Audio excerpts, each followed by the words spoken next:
Həqiqi hərbi xidmət müddətinin qısaldılmasına həqiqətən də ehtiyac varmı?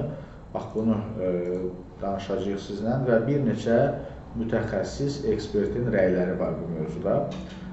Deməli, deputat Hikmət Babaoğlu bildirir ki, Lentaza açıqlama verib, bildirib ki, əskərlik dövrünün qısaldılması məsələsinə baxmaq üçün əvvəlcə Ermənistanla sülh sazişi imzalamaq lazımdır. Azərbaycanda həqiqi hərbi xidmətə çağırışla bağlı qanun qüvvədədir. Bu qanun optimal müddətdə ordumuzun şəxsi heyətinin formalaşdırılmasını səmərəli formada təmin edə bilər. Nəzərə alsaq ki, hazırda Azərbaycan öz ərazi bütövlüyünü, suveren hüquqlarını bərpa etsə də hələ müharibə bitmiş hesab edilə bilməz. Çünki biz sülh sazişi imzalamamışıq. Söhbət o ölkədən gedir ki, onlar Azərbaycanın ərazi bütövlüyünü pozub 30 il müddətinə torpaqlarımızın 20%-ni işğal altında saxlayıblar. Yəni, deputat belə qənaətdədir ki, bu saziş rəsmən imzalanmalıdır. Bəs qanuna dəyişikliklə bağlı Milli Məclisdə hər hansı müzakirələr ümumiyyətlə aparılıbmı? Bununla bağlı Milli Məclisin Müdafiə Təhlükəsizlik və Korrupsiya ilə Müdafiə Komitəsinin üzvü digər deputat Aydın Mirzəzadə bildirir ki, hərbi xidmət müddətinin 6 aya endirilməsi müzakirə edilmir. Milli Məclisdə bu barədə təklif müzakirə edilmir. Qanunvericilikdə nəzərdə tutulduğu kimi, orta təhsilli şəxslər 1 il 6 ay, ali təhsillilər isə 1 il müddətinə həqiqi hərbi xidmət keçirlər.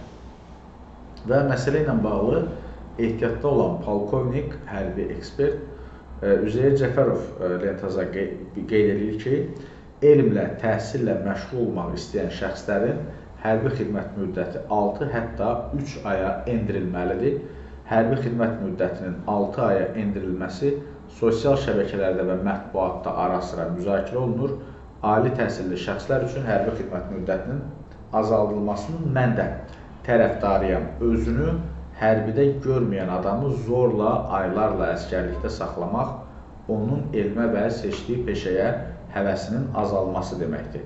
Ali təhsillilərin xidmət müddətinin 1 ildən, 1 il 6 aydan 1 ilə endirilməsi qərarının verilməsi çox müsbət hal idi, lakin mən onun qardaş ölkə Türkiyə kimi 6, hətta 3 aya endirilməsinin tərəfdarıyam. Bunun üçün həm də Azərbaycanda alternativ xidmət haqqında qanun qəbul olunmalıdır. Bu qanundan sonra insanlar özləri seçim eləmək məcburiyyətində qalacaqlar və ekspert bildirib ki, qanunvericilikdəki boşluqlar çağırış zamanı da problemlər yaradır. Yəni, ümumi anladığımız, ümumi başa düşdüyümüz budur ki, dəyərli izləyicilər, hələ ki, hərbi xidmət müddətinin azaldılması, yəni 1 ildən 6 ay azaldılması, ali təhsillilər üçün və yaxud da il yarımdan 1 ilə azaldılması, bu hələ ki,